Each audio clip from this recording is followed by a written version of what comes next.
today. What did it mean to you? I know you're new to this Atlanta community, but to be able for the organization to reach out and have Appalachia High School come today.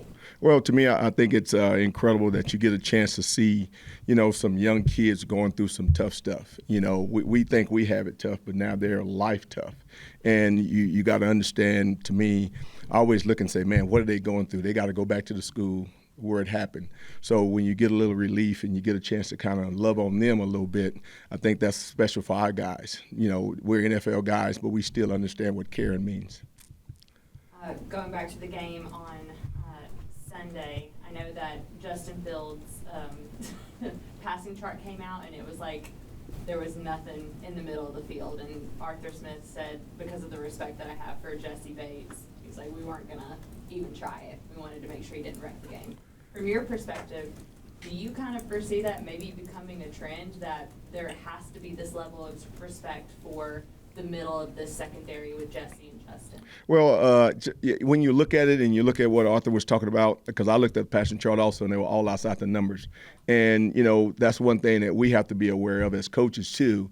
So if they're going to throw outside the numbers, that means we're playing a lot more single high. So we may have to roll up a little bit and make them throw the ball back inside, because you can't do it if you roll up and play cover two. So it's little things like that I think, that kind of gives us more insight of what teams are. They do respect us, but then we as a defense have to do something to make them go back inside to where they just can't say, I got one-on-one and let me take that, which is the easier throw. Didn't give up a touchdown this past week. I know that's, didn't ultimately win the game, but as a defense and as a mentality, as you're trying to figure out what this identity is, how much do you still take that as this unit is progressing and where we want it to be? Yeah, when I listen to what Wright talks about what the guys are doing, they're actually going through a process, and they're understanding that, hey, your process is going to be what you do, and you also going to eventually make your own identity. And I think our guys are understanding that. And it's not going to be 1 week. He's looking to say, can you do it again next week? Can you do it next week? And that'll become who you are. And I think our guys understand that. And so if you're going to set high standards, you got to keep them standards up high. And it's not just going to be on Sunday or Monday night. It's going to be during the week. And I think that's where you're going to see these guys really get good at. Jerry, going back to Tori's first question about having Appalachia here today, this was so much of a day that provided a distraction for them, gave them just kind of an exhale. But talking to some guys in the locker room about it, you could tell how personally this affected them. Mm-hmm. When you talk to players about things outside of football, specifically something like this, what do you want them to come away with? Well, that is real life. I'm not saying football and NFL is not, but when you look at that and you got to think, okay, I'm always conscious of, okay, what do they do when they have to go back to school? And you're in the same place you were when something happens tragically. And then do you have mental coaches there? Do you have people that can help you through some mental struggles? Not only have you been through COVID, now you're going through something that's totally different. And then we see it as another form of life. But I'm looking at them like, man, look how tough life really is, because you have to go through some stuff every day. You have to go through the scene of crime. And which is tough, because we get a chance to go out on the practice field and not think about it or not listen to the news. But when they come over here, it puts us back into, that's real life for them. And so we have to understand that. Hey, Coach, what adjustments have you made since Sunday's game to improve the performance for Monday night? Well, the big thing is that, we're trying to make sure we don't give up explosive passes. I think we gave up 3 explosive plays in the passing game, and, especially one right before 2 minutes. I think that gave them a little bit more momentum, making the score 10-9. So I think if we can think about those situation footballs and understand that we can't give up explosive plays, make them kick field goals or punt at that situation, now you got a chance. And we did have a chance to, keep them even out of field goal range. So those are little things that we take as a defensive staff. We love on them about the things that they did well, but here's what we can get better at. And then that's what we're trying to do this week. What's it been like for you being able to coach the duo of Justin Simmons and Jesse Bates? It goes back to, when I was a young coach, I had 2 guys named Marcus Robinson and Blaine Bishop. They were really good. Blaine Bishop was all pro, Marcus Robinson was all pro. and our secondary was really good. And you could see that these guys are kind of gelling into that. You know, we're trying to, okay, we got Jesse a little late, but now let's see how we can make this work. Or we got Justin late. So to me, that's what those two guys have to feed off each other, and they have to start understanding, hey, I can do this and you do that. And then I can do this and you do that. And when they start doing that, that makes the defense better. You know, I tell them, look, the iPad has never made a play, and it won't. Until you get out on the football field and you take the iPad and you put it on the sideline and say, hey, it's time for us to go do what we do best, that's when we're going to get really good, because they're two great safeties. And we got to take them and not just hold them back from a lineman assignment. Go out and be a football player. That's what I'm looking for. I'm looking for them to come to me and say, hey, coach, can we do this? Can we do that? And now I know we're going to be really good. And if you don't ask those questions, that means you still kind of like, I'm thinking about doing it, but can I do that? But the good ones, they know they can do it, and then they got the right to do it. Speaking of Justin, he thinks the world of you. He calls you a legend. Can you describe your coaching style and the relationship that you two have built? Well, probably the reason why he did that is that there was a young coach that was over at Denver that was with me at Green Bay, and he was like our third DB coach. He kind of got promoted to be Denver's first DB coach. So he got a job over there. He knows how I coach, so he's probably been teaching some of the things that I did in Green Bay. And, you know, when I look at it, I'm like, I like guys to play. Go have fun playing. Take chances, but don't wreck the plane. That's my mindset. You know what? You're the pilot of our airplane, but don't wreck it. You know, there are some things that the pilot got to do, but there are some things when he put on autopilot, guess what? He lets it fly by itself. Be that guy and go be a great football player. Don't always have to think you got to drive everything. You know, that's when to me, you're really good when you got the freedom to go do things. How much do you love the moments where you don't have to get involved and you just see Jesse, Justin, or really anyone on the defense working among themselves? As a coach, I love it. Way better than coaching hard. Trust me. When the players start making decisions and they start talking about situations and they start putting themselves in there and say, hey, coach, what about this? What about that? And then they tell D, hey, you need to go do this. That's when they're thinking about the game. It's not just, hey, the playbook said this, I can only do this. And every football team and every player and every position I've ever been in that took the defense and ran with it, they became really good. Coach, you guys learned, close to game time last week that you were going up against the mobile quarterback in the Steelers. This week, obviously, not the same kind of surprise. You're going up against another dynamic mobile quarterback, huge offensive line, great running back, great receivers, and so forth. What are your keys going into this game? Defensively, and moreover, what are the things what are the adjustments that you feel like you guys are going to be making from last week to this week to try to neutralize some of what you're about to face? Well, you said it. The first thing is, like, we didn't learn until Sunday Justin Fields is going to be the starter. We know Hurst is going to be the starter. Really good football player. He can run. He can scramble. Like you said, his receivers are excellent. Trust me, going against A.J. Brown, Heisman Trophy winner, those guys are really good. And then they put a dynamic running back in their backfield. So, our job is to make sure we eliminate the mistakes we did last week and then play to the same level of intensity. And I think that's the thing that we got to do. And on top of that, we got to get the football. We got to get turnovers for our offense, short fields, and then I think the game changes for us. Last week was a grimy game, and then all of a sudden it became Pittsburgh Steelers game. They got the turnovers, and I think that's what we have to do this week in order to get our offense going, give them some short fields, give them some touchdowns, and then see if we can rush the passer in the fourth quarter, not playing four-minute defense. How do you approach going against a quarterback that has the ability to extend pass plays with his legs? Well, the first thing is that you got to keep him in the pocket. You can't let him scramble because, all great quarterbacks that are mobile get out and get some space in them. They're good. Them guys got big arms. They got good receivers. They can throw the ball down the field. So that's the first thing we got to do is make him stay in the pocket and then make him throw on time. You can't give him 3-4 seconds. They'll tear you apart. So that's another thing that our D-line is conscious of. Our guys who are covering are conscious of. Get ready to get the scramble drill. When they move, we got to move with them. We can't leave guys open. So that's a good thing that we've been doing, going against our quarterback, who's a young mobile guy. So that helps us for the game. What have you observed of Justin's leadership style so far? Well, right now he's kind of quiet. He's still quiet. He kind of like where where Jesse was last year when he came in.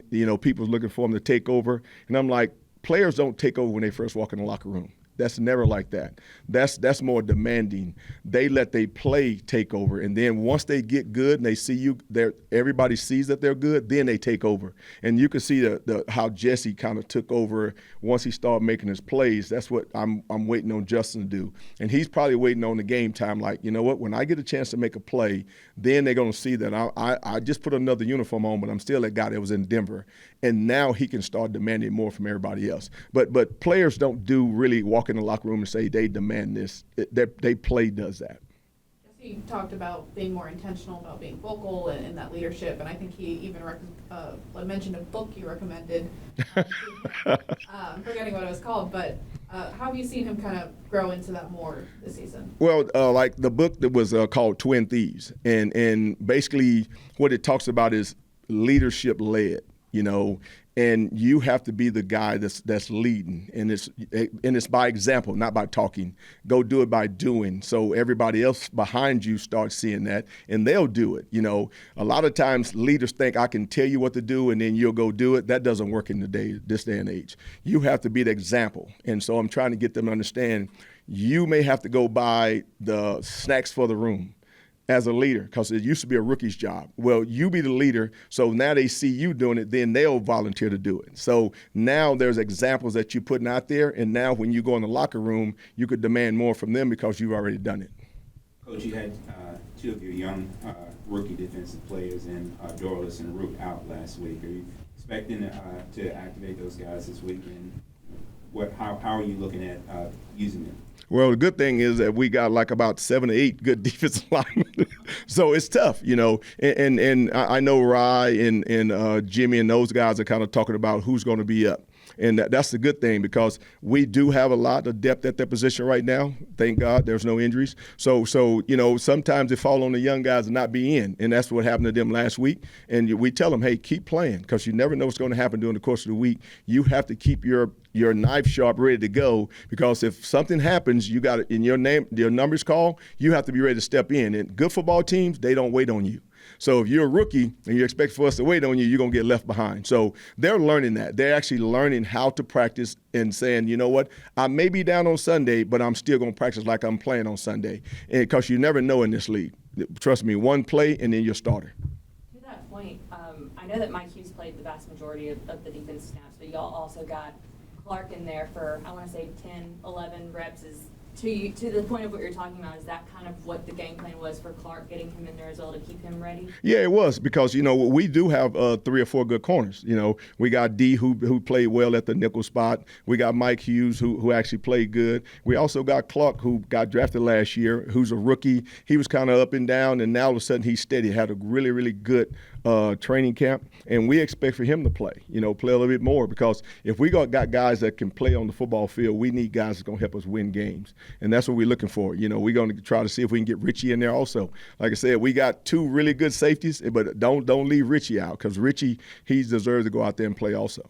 Coach, can you share how you and Coach Morris built your relationship, your working relationship, particularly, focusing on defense? And does he have a nickname for you?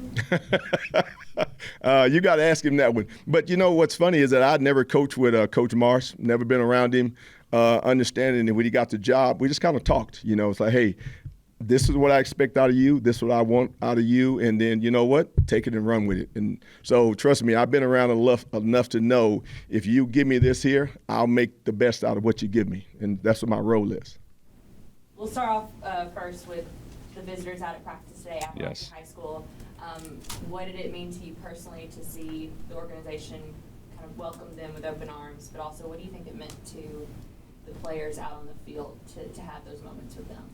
Yeah, first personally, just as a tragic event, I can't imagine being that age and having to go through something like that with, possibly your teacher, your coach, your fellow classmate no longer here because such a violent act. And so, just having them out here and trying to feel like it's a regular day, and they get to see maybe some football players that they idolize and change it up for them. I'm sure it felt really special for them. But it was great to see them smiling, the coaches smiling, the players smiling through an awful event. So it was great to have them out here. Moving now towards football, and in your evaluation of the game on Sunday, didn't give up a touchdown. What did you take from the defense's overall performance, and then what do you want to see continued into this coming Monday? Yeah, no, I was really pleased, and we all were with our effort and how physical we played and how fast we played. That was something that we've been talking about all the way back since day one when we first arrived here, and the players went out there and they did it. They played physical. There were some adverse situations. Nobody blinked. And they just kept going. No matter what the score was, no matter what was happening, they would get that chin strap buckled back up and go back out there, and they were getting the ball back. And so extremely proud of those guys. But that's one game, and now here we go. We got to go do it again. But, there's always room for improvement. There's a couple of things here and there. Even as well as we tackled, there was also some little loose tackles where there was some leaky yardage that we can clean up. We worked on a lot of that, this past week, and hopefully we see the results from that here coming up on Monday night. I know that a lot of what we've been talking about the last month has been getting Justin Simmons and Matthew Judon kind of acclimated to this defense. First time that you really got to see them go all out 110%. What did you make of their specific performances and how they gelled with the unit? Oh, it's incredible, really. It's just a testament to them and their study habits, and they've played a long time, but they work at it. And for them to be able to just go out there, they just got here just a little bit ago, and go out there and start and play a bunch of snaps and not have very many minuses and have production. Justin had the big pass breakup on third down, and the whole stadium went crazy. That was an awesome moment. And then of course, Judon had multiple plays and got the sack with Grady. And so there's still some things that they can improve on. And again, we're working on those this week. But for that to be their first game and they just arrived here and played at a high level, extremely impressive. Coach, coming off of last week's game, obviously you look at improving upon the things that you don't do so well and building the things that you do well. So going into this week, what would you say? What are your takeaways from last week's game that you can kind of shine a positive light on and say, hey, listen, it didn't necessarily turn out the way that we wanted, but defensively, here are the things that I feel like we did well that we can carry into next week. Yeah, just from a broad perspective, we talk about playing fast, free, and physical. And I think when you turn on the tape, you saw all 11 guys, no matter who was out there. You saw a lot of speed. You saw guys playing free. They know the calls, they know the checks, and they're going. And you saw a lot of physical play. There was some big hits, guys striking, getting off blocks, and guys keeping the ball in the chute as well. And understanding where your help is and where you can't miss your tackle and where you can miss your tackle. And so from a broad lens, we were extremely happy with that. But now Philadelphia brings a whole other set of problems, and we have to make sure when we turn the film on Tuesday morning that it looks the same, that we are still playing fast, free, and physical, even though we are dealing with a new opponent. To that end, how do you contain a guy like Saquon?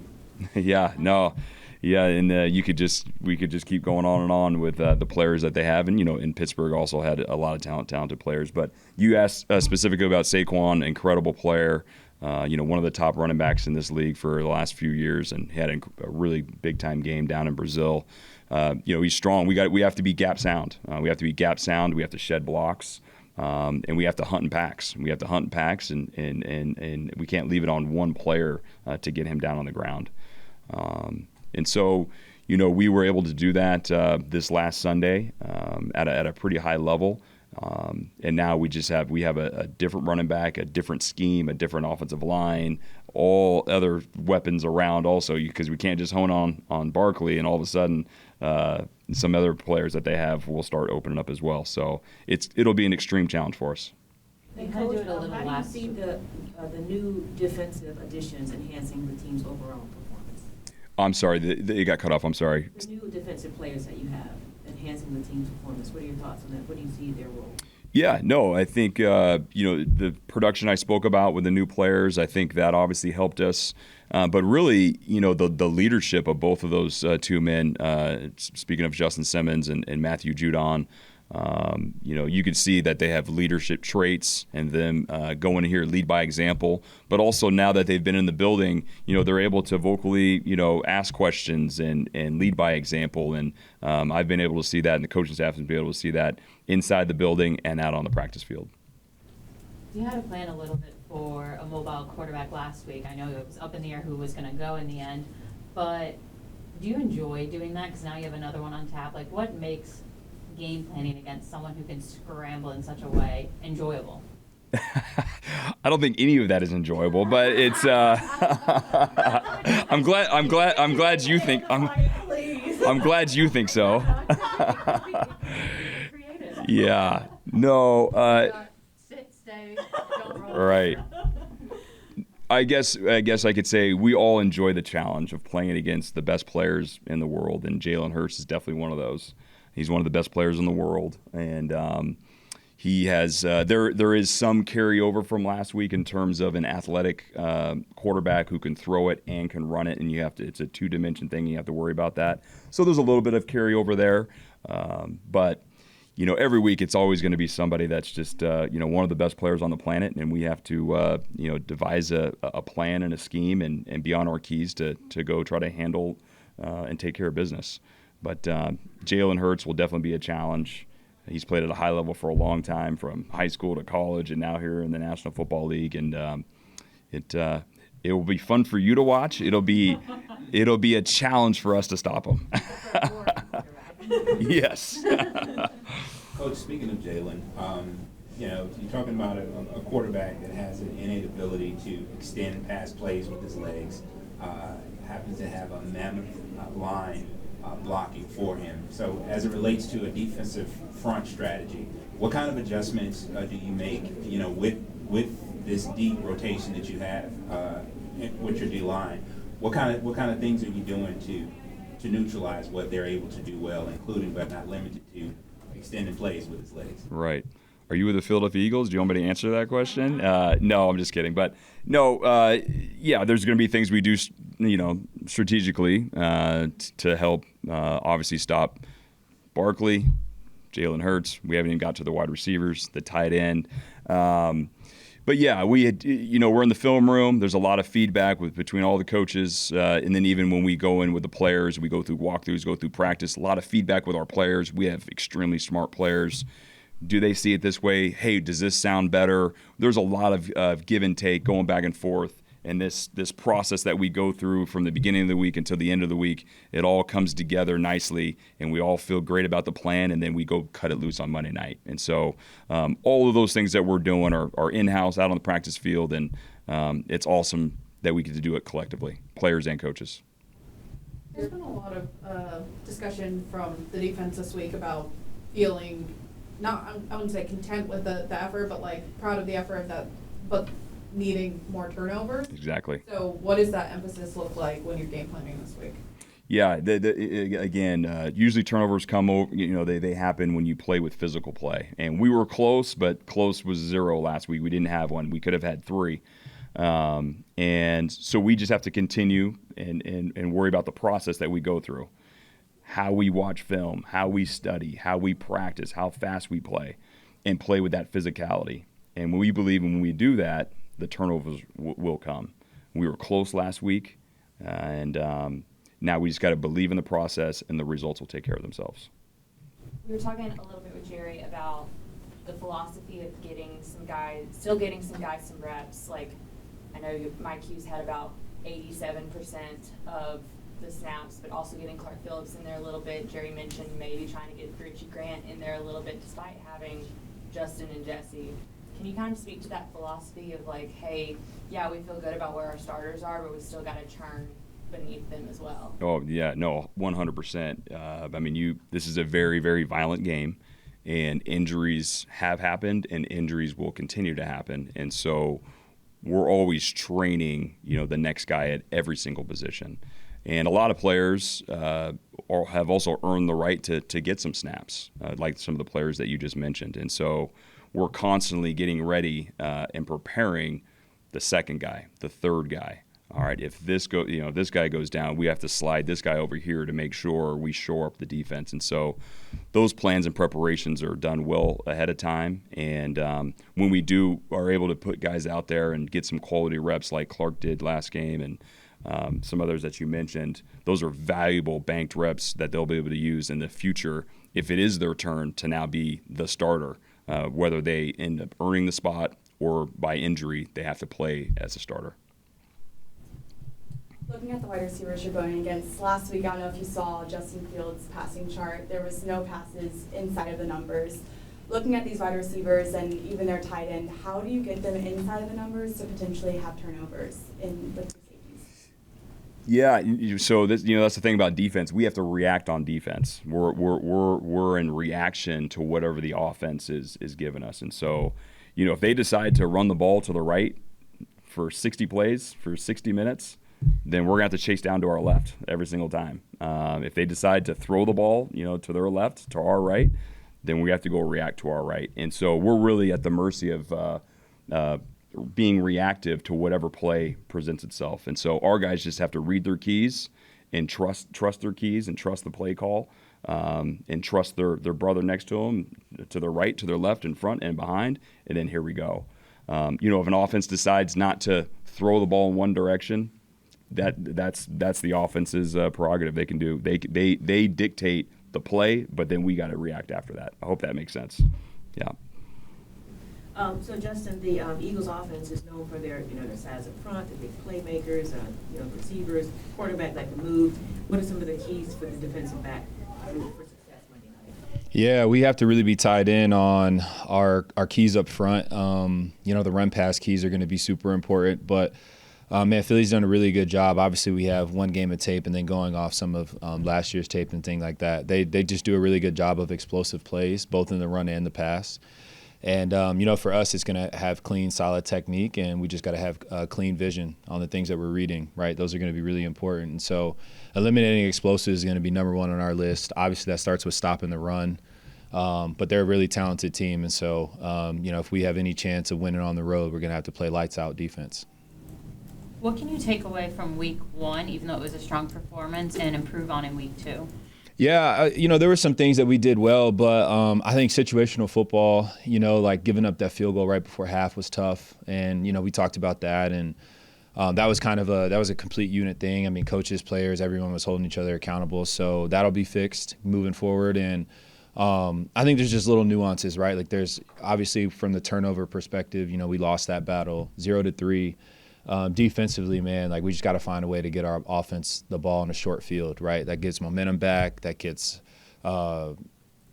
gets a lot of things going, for the offensive side of the ball. And so for us, like a punch out, interception, a chance to go play the ball in the air. We just got to find ways to get the ball back. No excuses with that either. And so, but there are a lot of positives as well that we can continue to just keep building on and setting the standard so that carries on throughout the rest of the year. What was it like working with Jesse Bates? Like, how was the communication in live action? Yeah, it was really good. A lot of the times you always wonder like what it'll look like when it shows up in the game. But practices have been at such a high level that the game felt practice-like in a sense of like the communication, the execution. And obviously not everything was perfect, but it's not perfect in practice either. And so it was really good, man. I'm super thankful for this unit. Coaches, players, everyone's been great getting me adjusted. And, it's game time now. So just got to keep building off that and limit the mistakes as the weeks go on. Did it feel like it was your first game with the Falcons, or were you comfortable enough that it kind of just felt like another opportunity? Yeah, it was I was thinking about that after the game. And no, I didn't. It just felt like I was playing ball.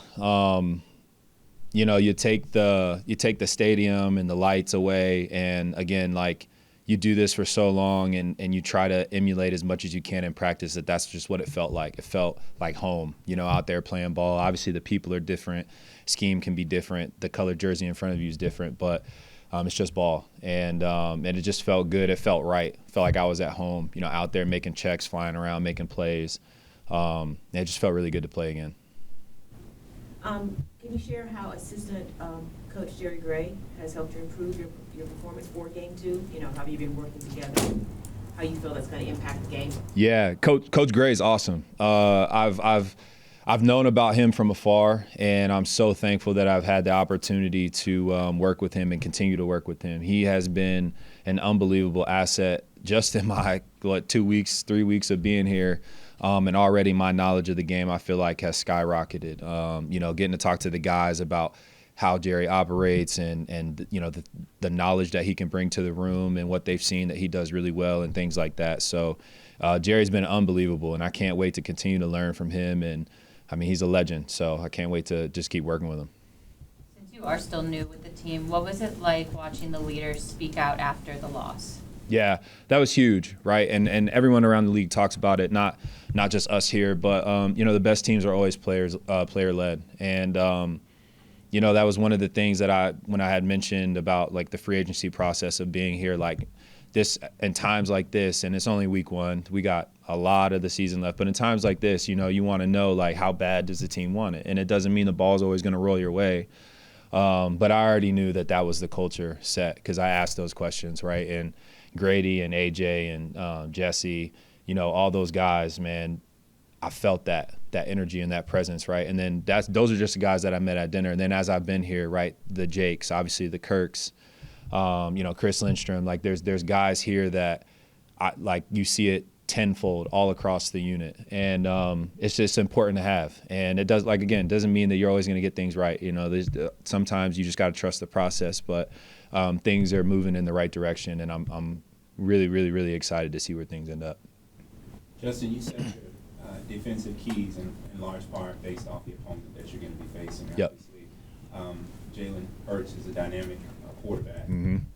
What are some of the things defensively as a unit, as a defensive back unit, that you guys have to be mindful of, and you know, what are you taking into this game to help neutralize some of his strengths? Yeah, I think when you play a team like this, and especially one that has a really good decision maker and playmaker at quarterback, at times, like there will be times throughout the game where, you know, there might be a couple series in a row where it could be a three and out, and then you start feeling like, oh, we have this thing settled, we understand what's going on, and then all of a sudden adjustments are made. You know, his decision making is a little bit quicker. You know, both sides get into a calmness and a flow and an understanding, and that's where like the advantage can be taken of. And you've seen that in games prior where, you know, maybe Philly hasn't started fast, but once they do, I mean, they're ripping off 3 or 4 touchdowns in a row. And so for us defensively, man, there's a bunch of things that go on, but for us, it's not being content with the current result, right? Like we may start fast, and things may be going our way, but and they got explosiveness all across the field, and the biggest part being their quarterback. And the ball runs through the quarterback, but you know, their running backs, tight ends, their receivers, all big time players, all Pro Bowl type players. And so for us, man, it's realizing that, you know, we have that type of talent on our side too, but we can't get content with a couple stops, couple of this, couple of that. You know, in order to win in that stadium, and I said it earlier, we're going to have a heck of a defensive outing, and that's against one of the top offenses in the league. And we understand that, and we're up for the challenge. And what are some of your keys as a unit, just specific to, you know, pass plays being extended when you have such a mobile quarterback? Yeah, that's going to be another key, right? And something you emulate as much as you can in practice, right? But sometimes you just don't. You're not always going to get that look. And so in the games, man, it's really honing in on your keys. Like once the receivers are in the deep part of the field, like the situational awareness that you have to have from the secondary linebackers, like guys that are dropping in coverage, have to understand your keys, and they get paid too. You know, sometimes Hurts is going to make a play, and that's part of the game, right? It's like, you know, don't beat yourself up, don't beat your teammates up. You know, brush it off, and we'll get to the sideline and we'll correct it, right? We'll make adjustments as well, and you know, it's the game within the game, and so they're going to make their plays, we're going to make our plays. And at the end of the day, you know, we just can't make mistakes. That's going to be the biggest thing, is we don't want to have that one mistake that leads for an explosive touchdown, both run and pass. And so that's going to be really important for us. And that starts from the top down. You know, Jesse and I, Richie, all the guys that are going to be in, you know, at safety and even at corner. It's going to be our job to make sure that doesn't happen.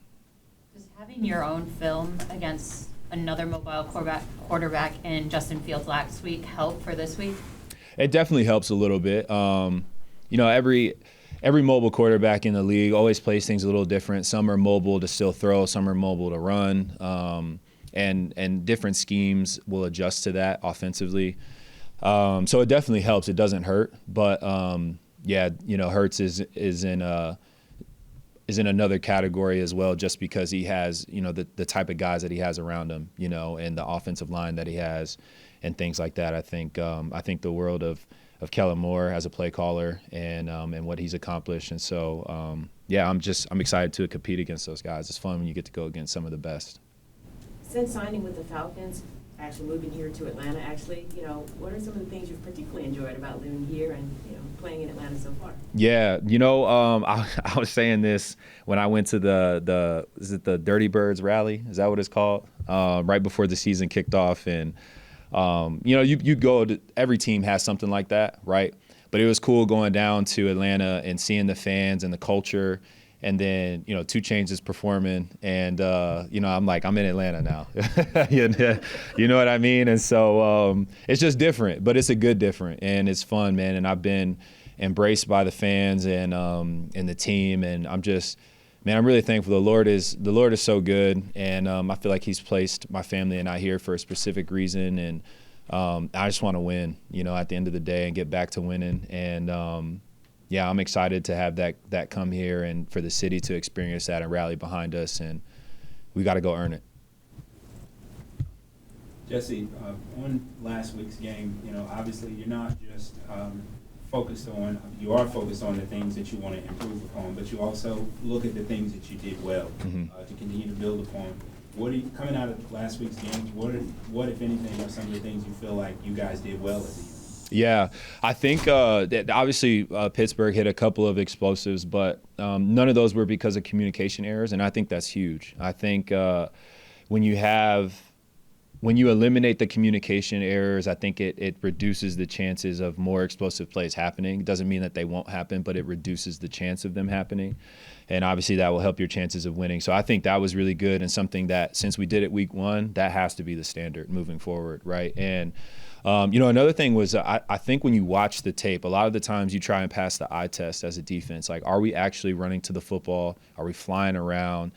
Can you see the effort being made, right? And so when you just sit back, watch the tape, you're not worried about the calls. Like, I felt that watching the tape. The guys were flying around, wanting to get to the football, not wanting to let each other down, and that's really important too. And so I think those 2 fundamental things for us have to be the standard moving forward.